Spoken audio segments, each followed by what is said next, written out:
Silas felt like he'd wasted so many years, never getting a chance to be with a truly beautiful woman.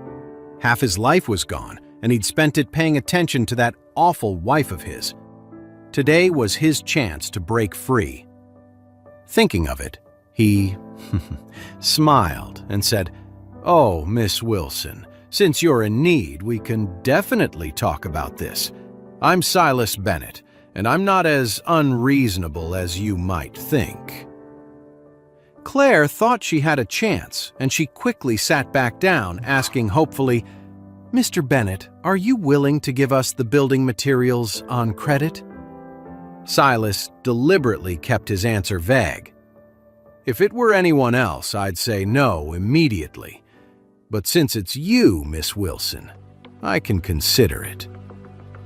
Claire quickly added, "Our partnership with the Grand Group is very solid. If you give us the materials on credit, we'll be able to pay you as soon as we get the first payment from Grand." Silas nods.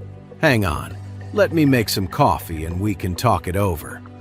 With that, he got up and went to get the coffee from a cupboard. With his back to Claire, he put the coffee in the coffee maker, while also taking a small box from his pocket. He usually took these pills himself. He'd been having some trouble sleeping lately, and his doctor had prescribed some powerful sleeping pills for him. Just one pill was usually enough to guarantee him a good night's sleep. Silas put 6 sleeping pills into the water for the coffee. His intentions were far from innocent. In his mind, he had already planned how to manipulate the situation in his favor, counting on her trust, her vulnerability, and the compromising position she'd soon be in. He believed that with the right leverage, she'd never be able to defy him.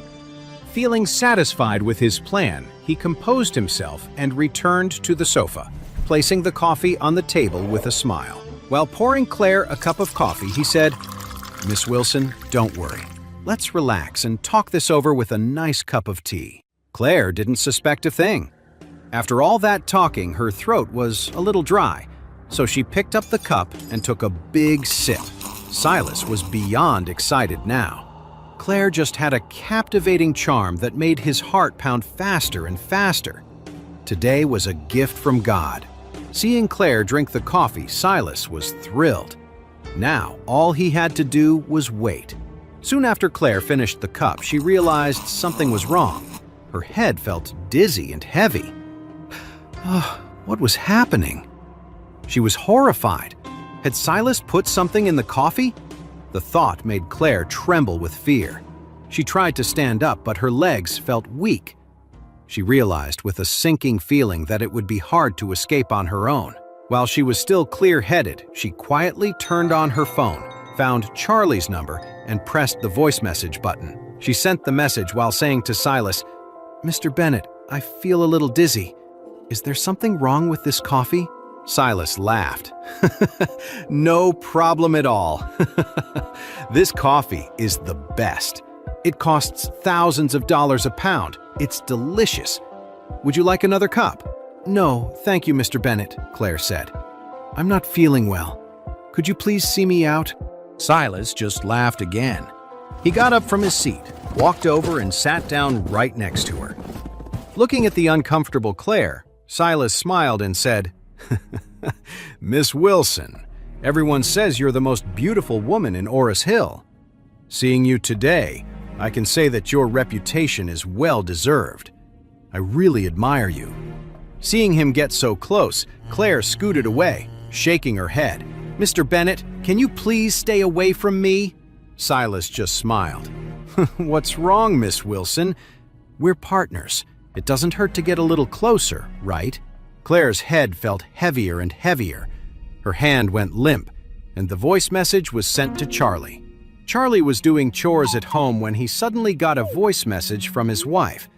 He opened it without thinking, and a wave of pure rage washed over him. Hell no! That bastard Silas actually dared to make a move on his wife. He immediately pulled out his phone and called Isaac, his face dark with fury. "Get every man you can mobilized to the Bennett Materials Group. I'm going to level it today." Isaac asked in surprise. "Mr. Wade, what's wrong?" "The Bennetts have some influence. They're a minor family affiliated with us. If we just flatten the Bennett Materials Group out of nowhere, it won't sit well with our other allies." Charlie's voice was ice cold. "That pig Silas is trying to take advantage of my wife. You tell me, is leveling his company rash?" Isaac shuddered. He thought Silas had just accidentally offended the young master. He never imagined he would go after the young master's wife. To dare to have a thought like that, the crime was unforgivable. So he said at once, "Mr. Wade, I'm mobilizing everyone and rushing over immediately." "Good, I'm on my way now too," Isaac replied instantly. "Where are you, Mr. Wade? I'll have the helicopter come get you. It'll be faster." "Good." A moment later, a large civilian helicopter roared into view.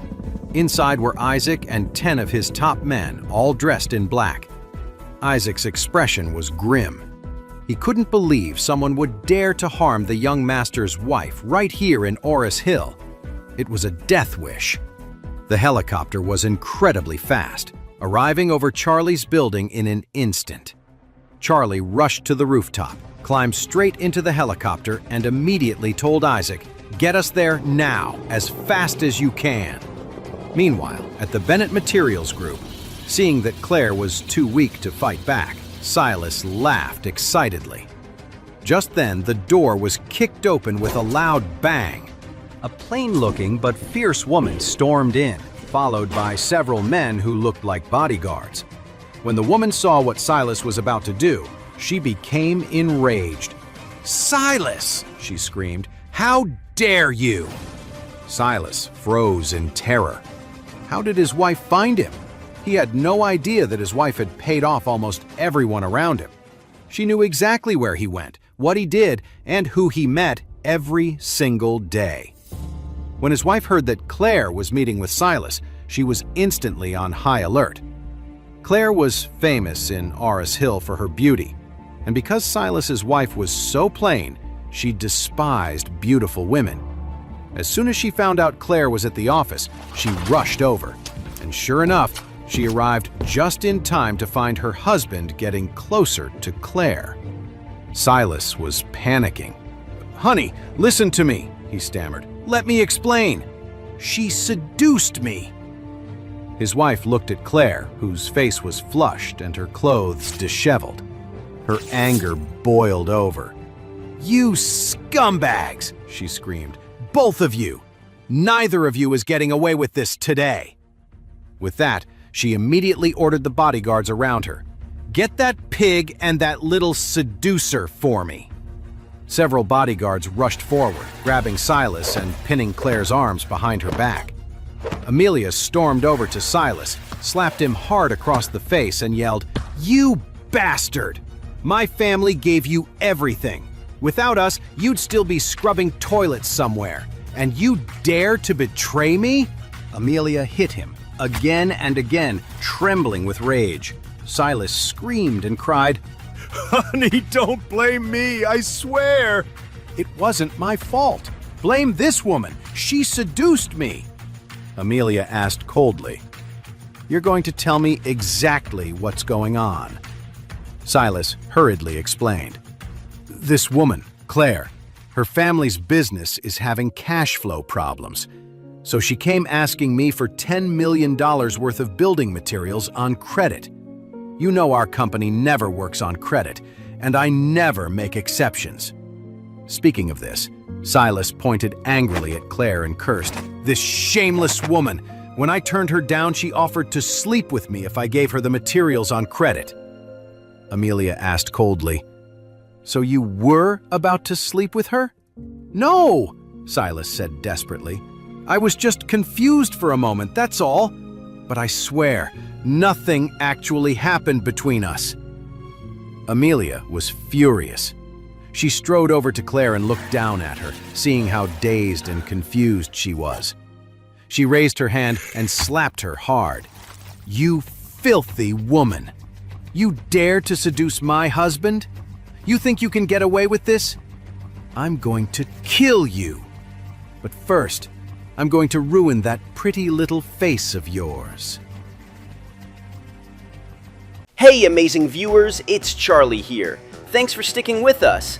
By the time of the release of this video, only 11% of our viewers have joined the party by subscribing, and 89% of you might miss out on our next mind-blowing video. So what are you waiting for? Hit that subscribe button and join the exclusive club.